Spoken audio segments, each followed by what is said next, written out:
For 3 months, nobody asked. James showed up to work every day with the same forced smile, cracked the same jokes, gave the same "I'm good" man response when people said hi in passing, but he wasn't good. At 32, James was drowning in silence. His marriage had ended 6 months ago. His dad had been diagnosed with early-stage dementia. His business was failing, and he was 3 months behind on rent. But every morning, James put on his mask. Because that's what men do, right? Handle it. Don't burden others. Stay strong. The weight was crushing him. James had stopped sleeping properly, started drinking more, lost 15 pounds, because food just didn't taste like anything anymore. Some mornings, he'd sit in his car for 10 minutes before work, just trying to find the energy to pretend everything was fine. His friends saw him at their weekly basketball game. Same trash talk, same competitive energy. They had no idea he was falling apart. His coworkers saw him in meetings. Same professional demeanor, same reliable performance. They couldn't see the storm inside his head. His family saw him at Sunday dinners. Same dutiful son, same helpful brother. They didn't notice he'd stopped really talking, just responding. Everyone saw James. Nobody saw him. Then, on a Tuesday afternoon, something small but profound happened. James was grabbing coffee from the shop near his office, the same place he'd been going for 2 years. The barista Maria was someone he'd exchanged pleasantries with hundreds of times. The usual, she'd asked, "You got it?" he'd respond. But this Tuesday, as Maria handed him his coffee, she looked directly at him. Not past him, not through him, but at him, and asked 3 words that broke him. "Are you okay?" Not,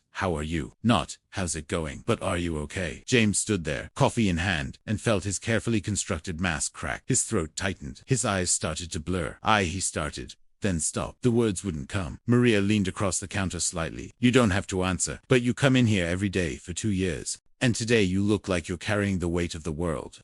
I just wanted you to know that someone noticed. If you've ever felt invisible in your pain, or you know someone who might be struggling in silence, hit that subscribe button, because what happened next changed everything for James. That evening, for the first time in months, James called his brother Mike. "Mike, can I ask you something? Are you okay? Like, really okay?" Mike was quiet for a moment. "Actually, no. Sarah and I have been fighting a lot. Work's been hell. I feel like I'm drowning, but I didn't want to bother anyone with it." They talked for 2 hours. Both men, both struggling, both pretending to be fine. The next week, James asked the same question to 3 different people. His coworker Tom, his neighbor Dave, his cousin Ryan. Every single one of them said some version of, "Actually, no.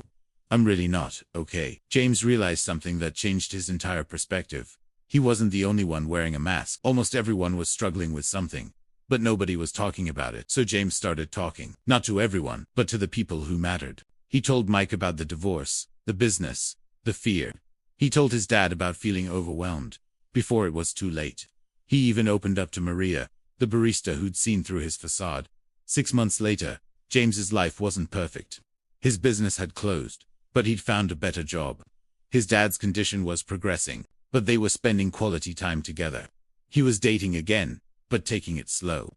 The biggest change wasn't in his circumstances. It was in his willingness to be human, instead of trying to be superhuman. James learned what every man eventually needs to learn. Strength isn't about carrying everything alone. It's about knowing when to ask for help and when to offer it. We live in a world where everyone asks, "How are you?" But nobody really wants to know the answer.